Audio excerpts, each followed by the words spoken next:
O que será que define um caráter realmente sólido? Hoje, a gente vai mergulhar nas 3 virtudes que, de acordo com a teologia cristã, completam o chamado fruto do Espírito.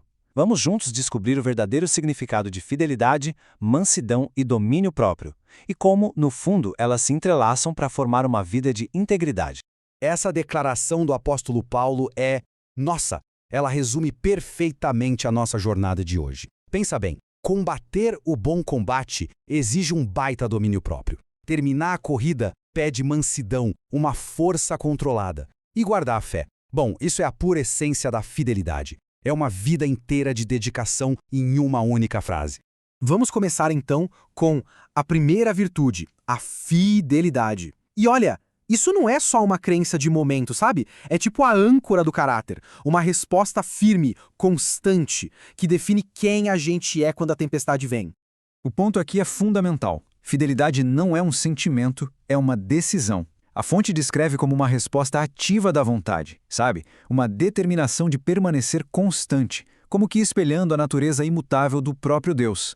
Pensa um pouco nessas palavras. Constante, leal, firme, confiável. A gente não está falando de atos isolados, mas de um caráter que é unificado. A fidelidade se mostra como um conjunto de traços que transformam uma pessoa num porto seguro, alguém com quem se pode contar, não importa o que aconteça. E a fonte nos dá uma imagem muito poderosa para a gente entender isso. A fidelidade é como uma árvore com raízes bem profundas, ou um farol firme na rocha. São coisas imóveis, guias seguros. Por outro lado, a inconstância é como uma erva daninha ou um vagalume, algo errático, temporário. A fonte aponta para Jesus como o exemplo máximo de fidelidade. Quando ele se descreve como a testemunha fiel e verdadeira, ele está se colocando como alguém que foi autêntico ao seu propósito, sem desviar até o final. A vida dele é apresentada como o modelo definitivo dessa constância que não se abala. Agora a gente passa para uma virtude que, olha, é muitas vezes confundida com fraqueza. A mansidão. Mas o que a gente vai descobrir é que, longe de ser passividade, a mansidão é, na verdade, uma forma de força interior imensa.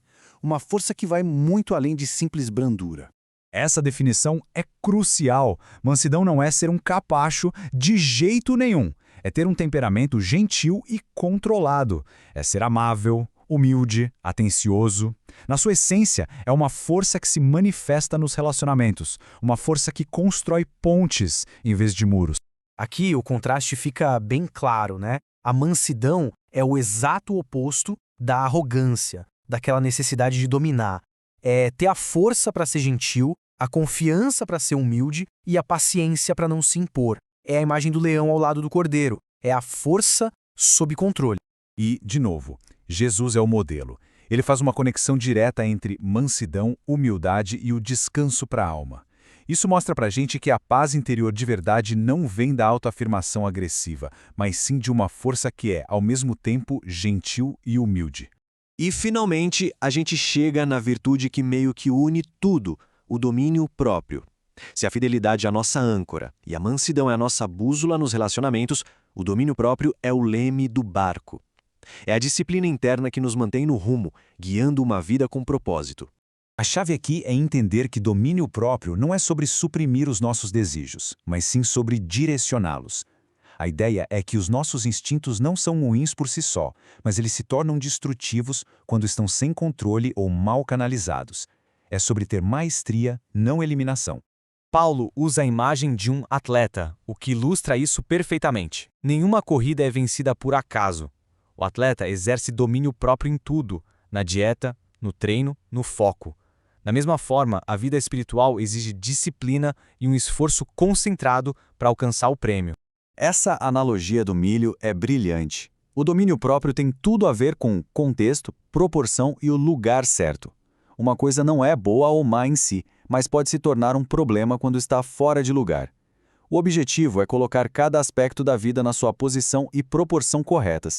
Bom, até agora a gente viu essas virtudes de forma separada, mas a verdade é que elas não vivem isoladas. Vamos agora juntar as peças e ver como a fidelidade, a mansidão e o domínio próprio se conectam para formar um caráter unificado, íntegro. Então, aqui está o resumo. A fidelidade é o nosso compromisso firme com o que é exterior. A mansidão molda a nossa atitude gentil com os outros. E o domínio próprio governa o nosso mundo interior. Percebe como elas se apoiam? Sem domínio próprio, a fidelidade falha. Sem mansidão, nosso compromisso pode virar uma coisa rígida e sem amor. E a gente termina com essa pergunta para reflexão. Se essas qualidades são inseparáveis, como é que a fidelidade influencia a mansidão? E como o domínio próprio sustenta a fidelidade? Refletir sobre isso nos ajuda a entender que o desenvolvimento do caráter não é escolher uma virtude de cada vez, mas sim cultivar um todo integrado e harmonioso.